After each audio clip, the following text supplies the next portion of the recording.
Welcome everybody. Here we are tonight on another episode of Knox Natters.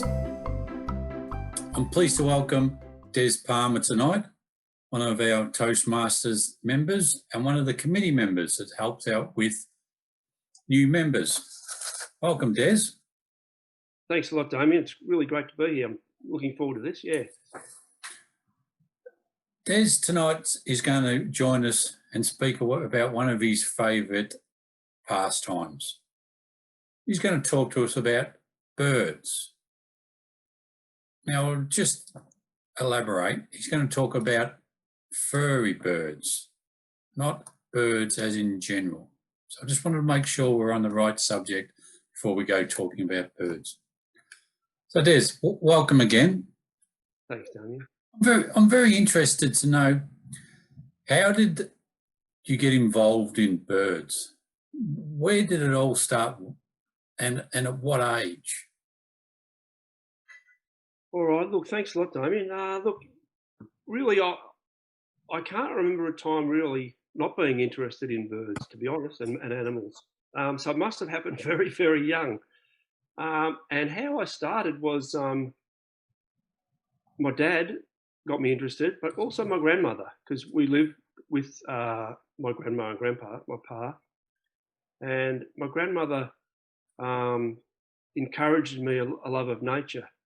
And I remember as a very small child, she said to me, "There's a person who loves animals can't be that bad a person." And that really struck me. And I can't talk about myself, but I think most of the people that I meet who love birds and animals, I'd put into that category. So, yeah. Great, Des.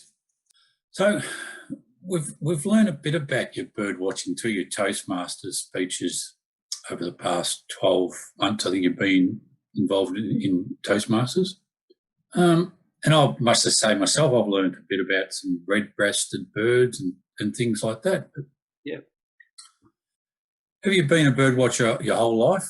Or you mentioned earlier you got involved with your grandparents and the kids. But at what point of time has it really taken you through your age? What sort of time period did you really say, this is really interesting and it got you involved? Yeah, good question, Damian. Look, as I said, I can't remember a time not being interested in birds, but in honesty, there was a period of time between 16 and say 26, where, as we spoke about before we started talking, there were other interests came involved. Things like beer and other types of birds, Damian, that you referred to, which are more complicated. But that did impinge on my focus in that time, for that 10-year period. But I think once I got married and had children, I found that I wanted to go back to it. And in all honesty, like the last 15 years, I think I'm more than made up for lost time. I've just, look, you'd have to probably call it an obsession, really. Yeah, it is an obsession, really. I write a monthly bird column in our local paper. It's not like a leader type local paper. It's called the Basin and Boronia Community Newsletter. I'll just show you, and I write an article every month, and I really enjoy it. I don't know if you can see it there, but it's the Royal Spoonbill I wrote about this month, and you know, I've been doing that for about 7 years, and I really love doing it every month. But that has increased my knowledge, because I get a species, I've got to record, research it and everything, and yeah, that's even lifted my awareness even more. Yeah. I'm interested to learn about, you know, I grew up playing sport and preparation, and you get out of bed in the morning and say, you know, I'm off to play footy, and I play a bit of golf now, and my wife's always on to me about, you know, I get out of bed and prep and make sure the clubs are clean and everything like that. Yeah. What sort of preparation goes into bird watching? Do you put on your gear and you got your binoculars, or what sort of happens? Damian, it's hard to explain. It's sort of, I don't know. All you need is your binoculars to go and do it. but I just feel like I'm in that mode 24/7. Like I could walk out my front door now with my binoculars, especially with this new 25-kilometre limit, and I could just go somewhere and birdwatch. You're always, I suppose, to elaborate on that, you don't need to repair so much your equipment, but you're always hoping to see a bird you haven't seen or see a really rare bird. Because another thing that you've got is called a life list, and that's the species that you've seen in your lifetime. Now, I think my life list is, Damian, it's 430. Now, there's 820 species, 850, I think, recorded in Australia. So I'm not even halfway. Wow. And I've been doing it all my life. So I need to get out maybe. Yeah. Now, let me see if I've got this right, but I think you've mentioned to us about your big year. Yep. Maybe can you explain to us what a big year is? Yeah. A big year happens every year in America, in the US. Of course, it's got to be the biggest and best of everything in America, but it's a very, very serious bird watching competition. A big year is when you have to see, it's a competition to see the most birds in a single calendar year. So the most different species seen in a single calendar year. I don't know if you've seen the movie called The Big Year. I have, yep. You have? Good on you, Damian. Yep. Owen Wilson, Jack Black, Steve Martin, they just get up to all sorts of antics. Yeah. Well, that's what sort of prompted my interest about the big year, you and birds in the big year. Yeah. Well, in 2015, not as part of any competition, it was just my own personal thing. I did my own big year, and I think I got 310 different species, but it was just fun. You just try and, okay, I've got to go there and I've got to try and nail that bird. And of course, 9 times out of 10, you go there, you don't nail that bird. But look, to put things into perspective, the Australian record is set by a guy called Sean Dooley. Now, this guy is next level. He's the president of BirdLife Australia. When his mum and dad died, he got his inheritance and he blew it almost in a whole year. He travelled all around Australia. And by travelling all around Australia, I think he went to Broome 5 times from Melbourne. Wow. Just he'd hear there was a bird there. He'd fly up there just to get it, because they get a lot of really rare species in Broome. So he got 740 species. So it makes my 310 pale into insignificance. I mean, this guy's just crazy. So how is that documented, Des? The 740 birds, how's that documented? Just by the honesty system.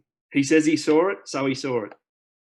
Yeah, there's no, he doesn't have to photograph of everything. So look, you could cheat, but as Owen Wilson said, who'd want to be that anal opening that cheats? So you don't cheat. I'll play golf.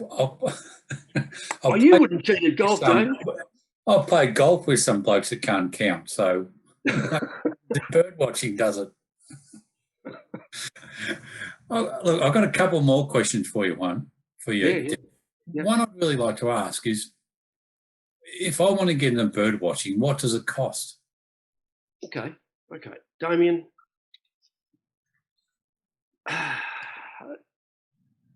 you're going to think I'm crazy. I went out and spent $4,300 on most expensive, best pair of binoculars you can buy.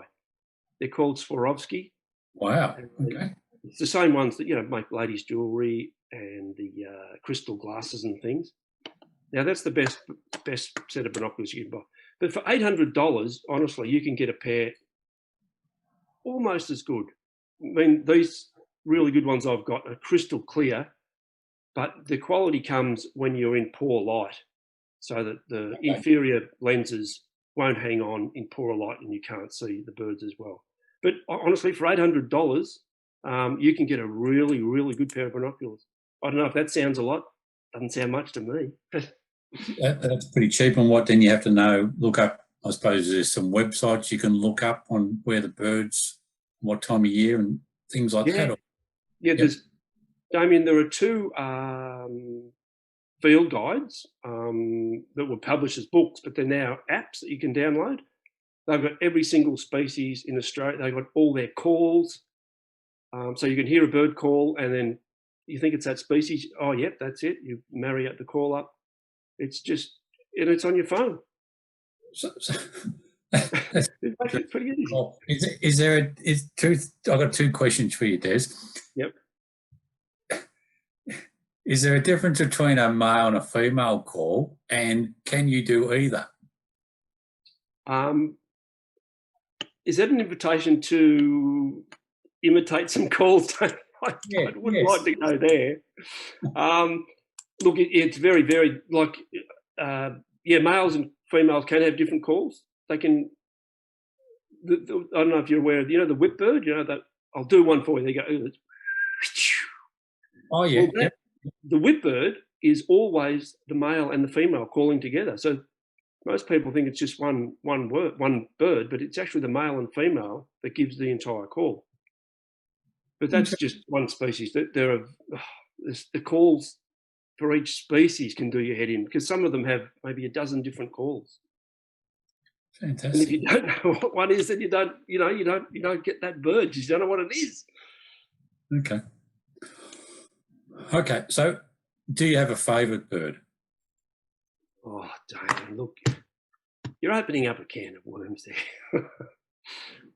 This could take 20 minutes to answer, but it better not, or it could take 20 seconds to answer. So I've gone for the 20-second answer, just for you, Damian, to alleviate your boredom.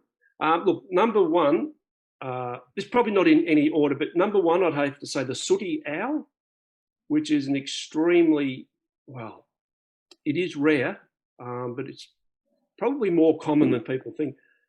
But it's just that they're very, very cryptic and very hard to find. I've seen three in my life, all in the Dandenongs, right here. They are in the Dandenongs. They're all up the east coast of Australia, but they're very, very hard to get. I've met a couple of really, really good bird watchers who's never, ever seen one. And they say, I don't care. I'm not even looking for them anymore because they're just so hard to find. So that's probably number one. Number two would probably be a bird called the Terek Sandpiper. This guy comes to Australia. He's one of the migratory waders. He visits from, I think it's central Russia or southern Siberia. And he's actually got an upturned bill, which looks really weird. I've got a bit of a thing for birds with upturned bills. But yeah, the Terex Sandpiper is extremely rare in Victoria. I have seen him once in my lifetime at a place called Stockyard Point in Western Port Bay. And the third species would be the beach stone curlew. Now, I had to go to Cooktown to get that one, but wow, it was really worth it, Damian. It was really worth it. These birds are really wary and they hate people. But yeah, I got two when I was in Cooktown, so that was a good get. Interesting. Des, I could listen to you all night, but we've got to wrap it up. I've got one last question for you. Yeah. What advice would you give someone wanting to start bird watching? We've mentioned about the binoculars, but yeah, I imagine you're sitting out in the wilderness for hours on hours. Do you need to pack something? Is there a favourite bar you need to take, or a coffee, or mobile phone? Look, I just make sure I've got my binoculars, obviously. I just take a water bottle and a bit of food. But yeah, probably the biggest thing you need is patience. There was a guy in the Old Testament called Job. He had plenty of it, and you're probably going to need about as much as he had. And the last thing I reckon would be to be prepared to spend the rest of your life learning, because I'm 58, and I reckon I would need 4 lifetimes just to get my head around the Australian birds. But yeah, if you can just get your head around that, the rest falls into place, and it is a hell of a lot of fun and a great interest to have, I think. Des, fantastic. I thank you for your insight. Look, we're going to have to get you back again one time because there's so much more that I could talk about. I'm sure our podcast listeners would like to know about your experience and some of those birds that you've seen that, you know, people may not have seen it ever at all. So thank you for your time tonight. No worries. Thank you. Thank you to all the members and other people who joined the podcast, and hope you learned something about bird watching. Over and out. Good night.